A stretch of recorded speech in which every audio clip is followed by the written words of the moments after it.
Baik, di video kali ini kita akan nantinya membahas 3 materi, yang dimana materi pertama yaitu perhitungan data tidak berkelompok.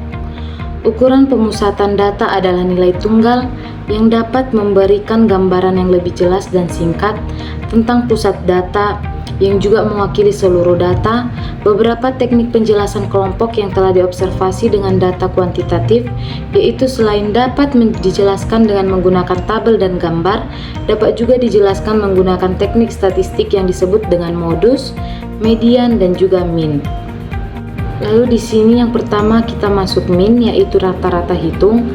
Mean atau rata-rata hitung adalah alat pengukur rata-rata yang paling populer untuk mengetahui karakteristik dari sekelompok data dengan membagi jumlah dari keseluruhan isi data dengan jumlah datanya. Di sini juga kita dapat melihat rumus daripada mean yang tidak berkelompok, yang dimana keterangannya EX adalah nilai tiap data, yang dimana X itu mean dan juga N itu adalah jumlah data. Yang kedua atau ada median. Median merupakan menunjukkan titik tengah data, yaitu jika data diurutkan dan dibagi dua sama besar atau 50% sekelompok objek yang telah diteliti terletak di bawah median, dan 50% lagi yang lainnya terletak di atas median, yaitu menurut Rahayu 2024. Median merupakan suatu harga yang merupakan titik tengah dari keseluruhan harga pada suatu satuan data.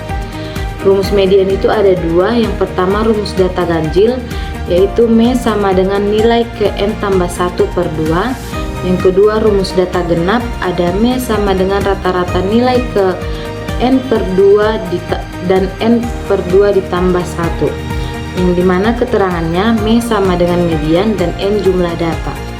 Lalu yang ketiga ada modus atau dapat disingkat dengan MO. Modus merupakan nilai yang paling sering muncul dalam data. Modus dapat lebih dari satu jika terdapat beberapa nilai yang sama sering muncul. Oleh karena itu dalam kelompok data mungkin saja tidak memiliki nilai modus. Menentukan modus pada data tunggal. Rumus modus pada data tunggal dapat ditentukan berdasarkan data yang jumlah frekuensinya paling banyak. Contohnya, sumbangan luluran sukarela kelompok pengkajian kampus, yaitu ada 15.000, 10.000, 9.000, 10.000, 5.000, 5.000, dan juga 10.000. Modusnya yaitu 10.000 karena dalam suatu data yang disajikan bisa terjadi data dengan beberapa modus atau multimodus, dan bisa pula terjadi data tanpa modus. Baik, selanjutnya kita masuk pada soal materi 1, yang dimana soal pertama, seorang ahli gizi mencatat kadar hemoglobin 5 pasien, yaitu 10, 11, 12, 13, dan 14 gram per desiliter. Ia ingin mengetahui kadar hemoglobin tengah dari kelompok tersebut. Berapakah nilai mediannya? A 10, B 11, C 12, dan D 13. Jawabannya yaitu C 12. Penjelasannya, karena jumlah data ganjil atau 5, median adalah nilai yang terletak di tengah setelah data diurutkan, yaitu adalah angka 12. Selanjutnya soal yang kedua, seorang ahli gizi mencatat asupan energi atau kilokalori harian 6 pasien, yaitu ada 1.800, 1.900, 2.000, 2.100, dan 2.200. Berapakah median dan modus dari data tersebut? A. Median 2000, modus 2100, B. Median 2050, modus 2100, C. Median 2100, modus 2050, D. Median 2100, modus 2000. Jawabannya adalah B, yaitu median 2050 dan modus 2100. Karena median sama dengan 2000 ditambah 2100 per 2, hasilnya 2050, dan nilai modusnya, nilai yang paling sering muncul yaitu 2100. Kesimpulan yang kita dapat daripada materi yang pertama ini yaitu pemahaman dan penerapan ketiga ukuran ini sangat penting dalam analisis data, terutama dalam bidang gizi, karena dapat memberikan informasi yang berbeda namun saling melengkapi tentang pola dan karakteristik data yang diteliti. Oleh karena itu, pemilihan ukuran pemusatan yang sesuai harus disesuaikan dengan jenis data dan tujuan analisis agar hasilnya lebih akurat dan bermakna. Selanjutnya masuk pada materi kedua, yaitu perhitungan data berkelompok. Mean, median, dan modus merupakan bagian dari ukuran pemusatan data yang termasuk dalam analisis statistik deskriptif. Nah, meskipun ketiganya memiliki fungsi yang serupa dalam menggambarkan pusat dari sekelompok data, masing-masing memiliki keunggulan dan keterbatasannya dalam penyampaiannya. Yang pertama, perhitungan mean data berkelompok. Mean adalah nilai rata-rata yang didapat dari hasil penjumlahan seluruh nilai dari masing-masing data, kemudian dibagi dengan banyaknya data yang ada.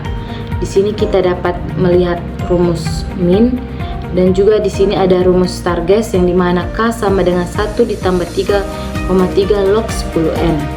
Yang dimana keterangannya FI/XI yaitu frekuensi untuk nilai XI yang bersesuaian, dan XI yaitu data yang pertama. Selanjutnya ada perhitungan median data berkelompok. Median adalah nilai tengah dari kumpulan data yang telah diurutkan. Jika jumlah data ganjil, maka nilai median adalah satu nilai yang berada di tengah urutan. Namun jika jumlah data genap, maka mediannya adalah hasil penjumlahan dua nilai yang berada di tengah urutan data. Kemudian hasilnya dibagi dua. Rumus median yaitu ME sama dengan L2 ditambah C dikali N per 2 dikurang F2 per FME.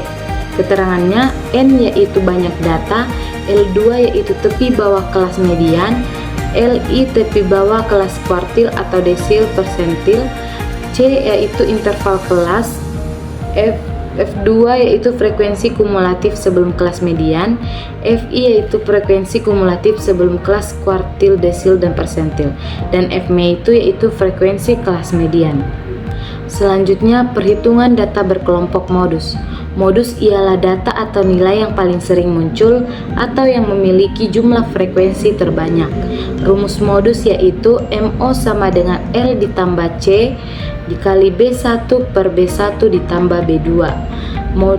Dengan keterangan MO sama dengan modus, L sama dengan tepi bawah kelas yang memiliki frekuensi tertinggi atau kelas modus, C yaitu interval kelas, B1 frekuensi kelas modus dikurangi frekuensi kelas sebelumnya, dan B2 frekuensi kelas modus dikurangi frekuensi kelas sesudahnya.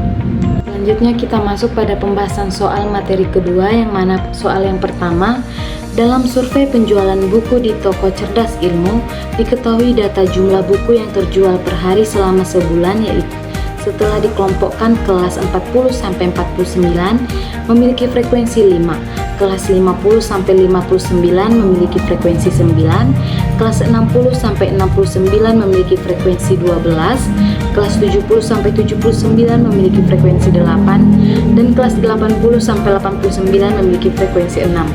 Berapakah kelas modus dari data tersebut?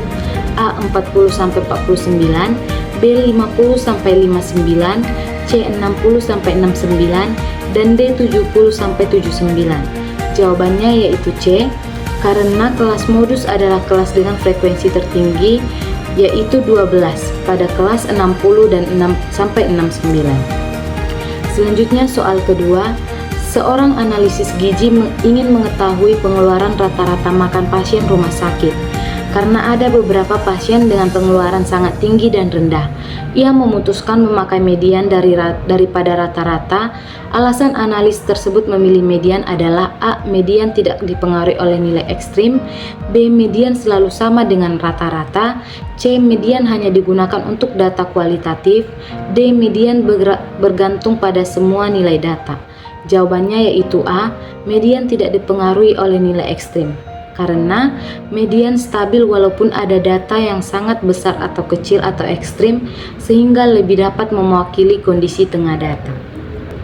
Kesimpulan yang saya dapat dari materi kedua ini yaitu ketiga ukuran pemusatan data ini saling melengkapi dalam memberikan pemahaman tentang kecenderungan nilai data secara menyeluruh. Selain itu, dalam data berkelompok, perhitungan mean, median, dan modus dilakukan dengan menggunakan rumus khusus karena data tidak disajikan secara tunggal, melainkan dalam bentuk interval kelas. Kita masuk pada materi yang ketiga atau materi terakhir yaitu perhitungan data tidak berkelompok.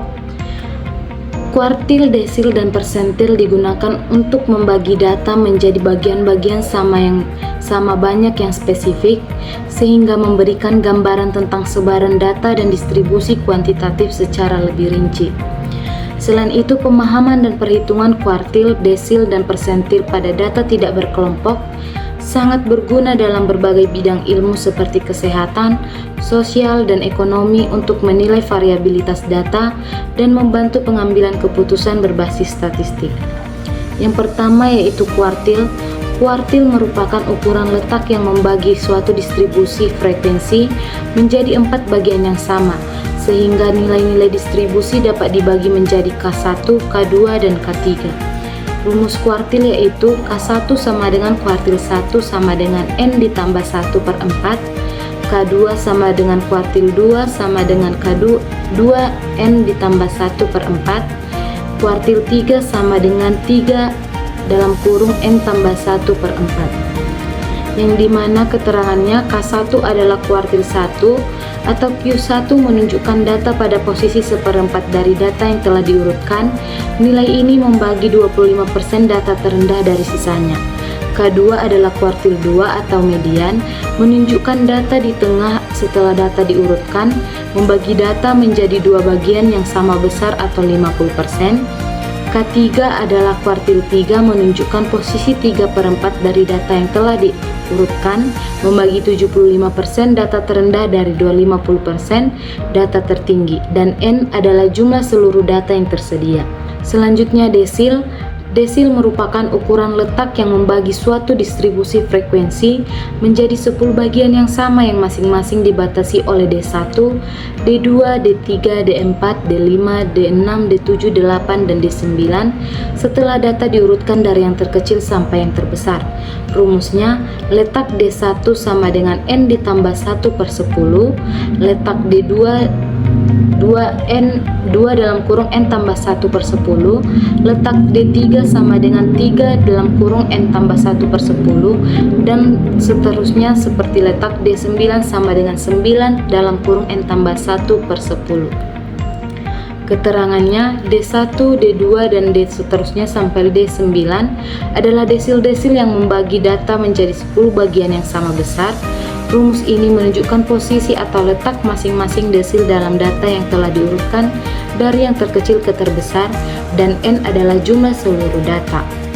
Dan yang ketiga ada persentil. Persentil merupakan ukuran letak yang membagi suatu distribusi frekuensi menjadi 100 bagian yang sama masing-masing dibatasi P1, P2, P3 hingga P9. Jadi dalam ukuran letak besarnya nilai rata-rata pada persentil sama dengan median K2 yaitu D5 sama dengan P50. Rumusnya, letak P1 sama dengan dalam kurung N tambah 1 per 100, P2 sama dengan 2 dalam kurung N tambah 1 per 100 hingga seterusnya. Keterangan rumusnya, P1, P2 hingga P9 adalah hingga P99 adalah persentil-persentil yang membagi data menjadi 100 bagian yang sama besar. Rumus tersebut digunakan untuk mengetahui letak posisi data dalam susunan data yang telah diurutkan dari terkecil ke terbesar, dan N adalah jumlah total data. Kita masuk pada pembahasan soal materi terakhir ini, yang dimana soal pertama, seorang ahli gizi mencatat kadar hemoglobin atau HB 7 anak di posyandu sebagai berikut, yaitu 9,8, 10, 10,5, 11,2, 11,8, 12, dan 13,5. Untuk mengetahui kadar Hb yang berada di seperempat bagian bawah data, ahli gizi ingin mencari kuartil 1. Berapakah posisi kuartil 1 dari data tersebut? A. 7 ditambah 1 per 2, B. 7 tambah 1 per 4, C. 2 dalam kurung 7 tambah 1 per 4, dan D. 3 dalam kurung 7 tambah 1 per 4. Jawabannya yaitu B. 7 ditambah 1 per 4. Karena penjelasannya, rumus kuartil pertama adalah K1 sama dengan N ditambah 1 per 4. Dengan yang dimana tadi dengan nilai N yaitu sama dengan 7, jadi K1 sama dengan 7 ditambah 1 per 4 sama dengan 2. Artinya Q1 berada pada data kedua yaitu 10 gram per desiliter yang menunjukkan batas 25% data terendah. Soal yang kedua, seorang dosen gizi menilai hasil ujian statistik 20 mahasiswanya. Ia ingin mengetahui nilai yang memisahkan 50% mahasiswa terbawah dan 50% mahasiswa teratas. Ukuran letak manakah yang harus digunakan dosen tersebut? A. P25, B. P50, C. P75, dan D. P90. Jawabannya yaitu B yaitu P50, yang dimana persentil ke-50 atau P50 menunjukkan titik tengah distribusi data atau median. Artinya 50% data berada di bawah nilai ini dan 50% di atasnya. Kesimpulan daripada materi yang terakhir ini yaitu penguasaan konsep kuartil, desil, dan persentil sangat penting dalam bidang gizi, kesehatan, pendidikan, ekonomi maupun sosial, karena membantu peneliti memahami bagaimana data tersebar, mengenali posisi individu dalam suatu kelompok, serta mendukung pengambilan keputusan. Baik, sekian video tentang penjelasan materi perhitungan data berkelompok dan tidak berkelompok yang dapat saya berikan. Semoga bermanfaat bagi kita semua. Terima kasih.